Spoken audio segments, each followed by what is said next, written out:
Good evening, I'm Kelly Collins, and tonight I'm going to be talking to you about methicillin-resistant Staphylococcus aureus, or commonly referred to as MRSA. MRSA is a fairly new emerging disease and causes disease all over the world, from common skin infections to more severe and fatal diseases. MRSA originated from Staphylococcus aureus, which is part of the normal flora and is a bacterium that is found on the skin. MRSA cannot invade intact skin, and so to cause infection, the skin must be broken by abrasions, cuts, or scratches. It is transmitted by direct contact and can survive on surfaces from hours to even months. Drug resistance is the cause of MRSA. By overuse and abuse of antibiotics, the bacteria was able to adapt and become resistant. The ultimatum of drug resistance is that MRSA will become resistant to all available antibiotics, resulting in no treatment and no cure. Scary. In the beginning, penicillin was the drug of choice for staph or Staphylococcus aureus infections. Due to widespread use of penicillin, resistant strains emerged in the 1940s and became pandemic in the 1950s and early 1960s. In 1959, decreased staph infections due to introduction of methicillin. Only 2 years later, methicillin-resistant strains emerged. Today, MRSA is a major cause of nosocomial infections worldwide. Nosocomial infections occur in hospitals because patients are already immunosuppressed and are more likely to develop bed sores or other types of skin.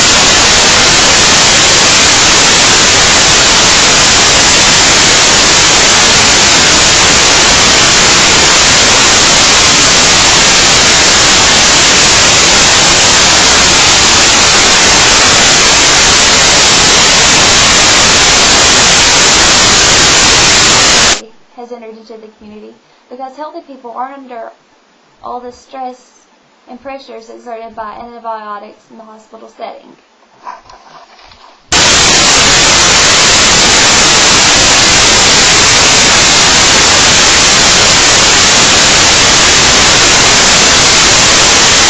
Fatal diseases. So how do you recognize MRSA? It may appear as bumps, spider bites, sores, or boils.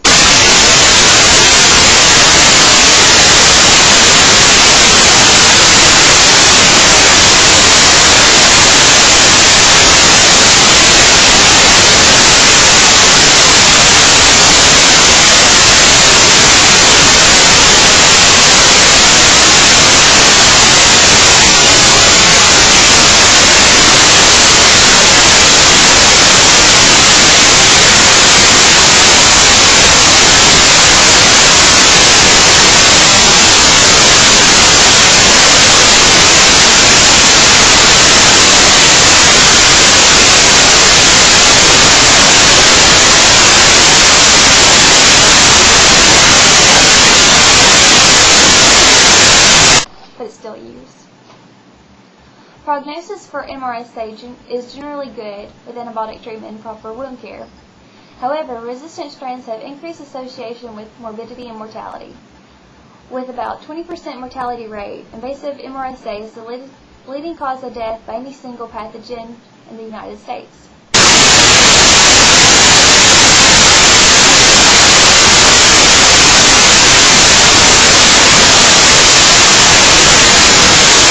Rates occur in those that are 65 years and older and are higher among African Americans. The Center of Disease Control has termed 5 settings in which MRSA and community-acquired MRSA is most likely to occur. They are referred to as the 5 C's. The first is crowding in areas of high traffic. The second is contact and frequent skin-to-skin contact, and is most likely seen in sports. The third, compromised skin and cuts and various skin traumas. The fourth, contamination, and contact with contaminated skin and items.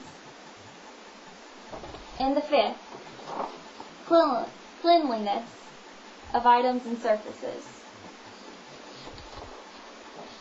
The 5 C's are most commonly seen in schools, dorms, daycare centers, military barracks, correction facilities, and in households.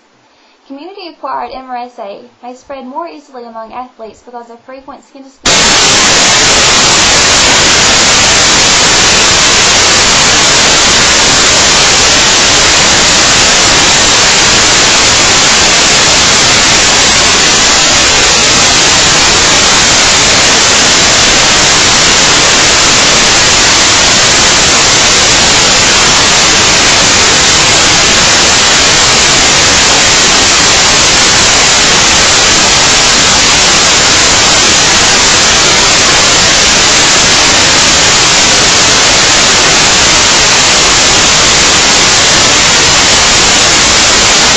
spread to others, and wash your hands frequently.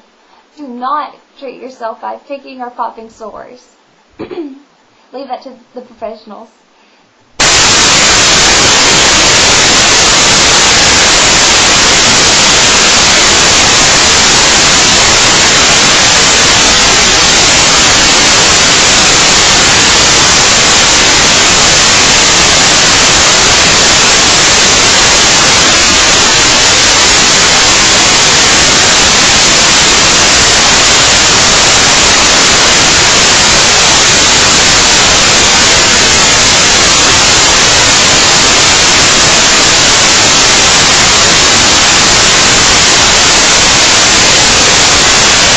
They may not be able to perform activities of daily living.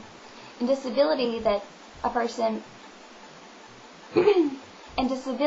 may be that the person cannot work at their desk job because of MRSA infection on their hand, and they're unable to use the keyboard because of decreased range of motion in their fingers and wrists.